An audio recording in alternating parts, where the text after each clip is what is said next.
comes Final Jeopardy. 18th century British scientists. Think about that. Make your wager. Wow, that was something to behold. Welcome to the Final Wager. I'm Keith Williams, and I was not just taking a selfie. For some reason, last night my DVR did not tape Jeopardy, so someone, thank you to this anonymous person, was kind enough to upload it for me and send me a link where I could watch it, and I'm glad I did, because we saw Andrew rattle off the first 10 clues. He ran 4 categories. He made some pretty low daily double wagers, especially on that capital cities category. 14,600 would have been the right wager there for anyone who knows their world capitals. I would have gone for everything on that last aviation category. Just kidding. I wouldn't have. 600 was a good wager. I'm glad he knows Sully Sullenberger. That was a big deal, and that seems like one of those names that could be lost to history if it weren't so awesome, and if he didn't have such an awesome set of facial hair. Anyway, I don't have too much to talk about here. So when I was out last night, I was playing trivia with my team, and we were in our last week of league play, and we won, and that was very exciting. But as I checked my phone, I got a notification that I had a lot of people looking at my one-day record page. A lot. Seriously. And so I was wondering what would happen tonight, and Alex has already mentioned that Andrew could have gone for the one-day record on the Daily Double, and he didn't. But now I'm wondering, will he be foolish enough to wager 37,000, and where'd all my markers go? They're over here now. 37,000 to tie Roger Craig, who, by the way, set that record in his second game. So Alex's comment last night about Andrew's 2-day total is garbage. Between Hilary and Lindsey, if I'm Hilary, I'm going to wager to cover Lindsey 11-2, so 4-4.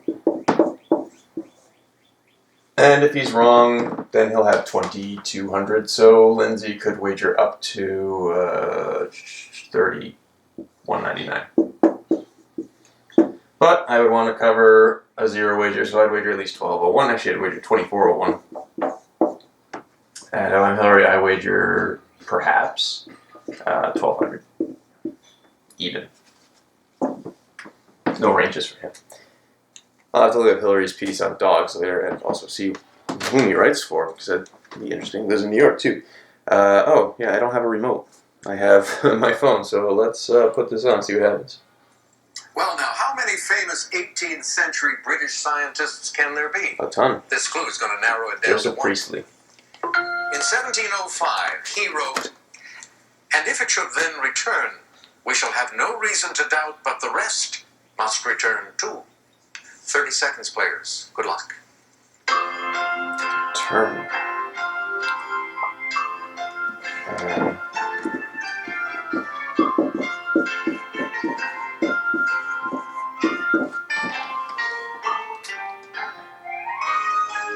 What would return? I mean, 81. And then 200 more years would be 1986. That's not right. So we would have had to be a few years earlier than that, I think. There's a bit of a trap here. You might want to go for the most famous British scientist. Let's see what happens. Lindsey, you're in third place, and you wrote down who is Newton. That is incorrect, sorry to say. And it'll cost you $1,201. Okay. That takes you down to $43.99. We come to Hilary now. He had 6,800, and he had a choice, and he selected not Newton, but Edmund Halley. You are right. Nice. And your wager will add 6,700. You're going to finish in second place, obviously. Andrew, we come to you now, and I'll say something I said a little earlier. You have an opportunity to set a new one-day record. You have $40,000. What did you come up with as your final? Oh, did you risk a lot and try for the record? Sneaky guy, you. Nothing. Nice. Darn, but good news. You have a 3-day total of $105,202. Good thinking. He obviously wanted that $40,000 that he had already accumulated. It's a nice round number. Why not? And I think that takes him into the lead for 3-day players. So, what Alex with the accents really gotta stop. I don't know. I would have gotten that clue if he hadn't done his little witch's brew accent, but it's not really necessary. It's not part of the clue.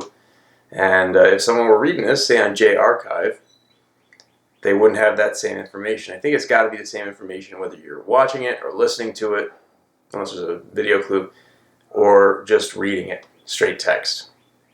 And he did something on that Alex clue. Maybe that was what Newton's accent sounded like. I think it's very well known by Lindsey and Andrew. I don't know. No, just kidding. That wouldn't have made a difference. But seriously, there's no need for the accents. They can be fun sometimes, but sometimes they give away information. I think that's all I got for tonight. Oh yeah, the one clue that I almost got tripped up on, which two of the players got tripped up on, was the Jonestown clue.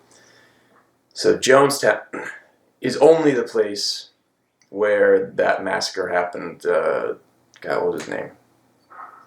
They were in Guyana, and they drank Flavor Aid tinged with cyanide, which is where the phrase "drink the Kool-Aid" comes from. Damn. And there was that congressman, Bob Ryan, I think his name was. I can't remember. He flew down, and then he got killed. And they all committed suicide dressed in white. So that's Jonestown, and Johnstown was the place in Pennsylvania that got flooded. And that's all it's known for, basically. And that's why it's at the bottom of the board. And there's my interesting information for the night. All I can think of is David Koresh. I know he was Waco. That was a question last night, so that's fresh on my mind. On that trivia night, not on Jeopardy, obviously. Okay, we'll leave it there, and I guess we'll see you later tonight. Hope allergies aren't setting in. Excuse me. Right here on the Final Wager.